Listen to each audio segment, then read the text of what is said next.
এই তুমি কাঁদছিস কেন? দেখো না সুপার হিরো খেলতে আমার পায়ে কেটে গেছে।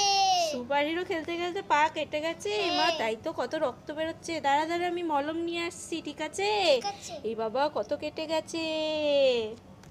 আমার তোমাকে কি করে কেটে গেল? এটা এটা রান্না করতে গিয়ে কেটে গেছে সোনা। তাহলে এটা কি হচ্ছে? এইটা সবজি কাটতে গিয়ে কেটে গেছে। ও কিছু না, আমি এক্ষুনি মলম নিয়ে আসছি। দেখো একটা ব্যথা গিয়ে তুমি তাও ব্যথা পাওনি? না, ও তো সামান্য, এটাতে আমার ব্যথা লাগে না। তুমি তো দেখছি আসল সুপারম্যান। আসল সুপারম্যান না সোনা, আমরা সব মায়েরাই এইরকম। মায়েদের জন্য লাইক করে দাও।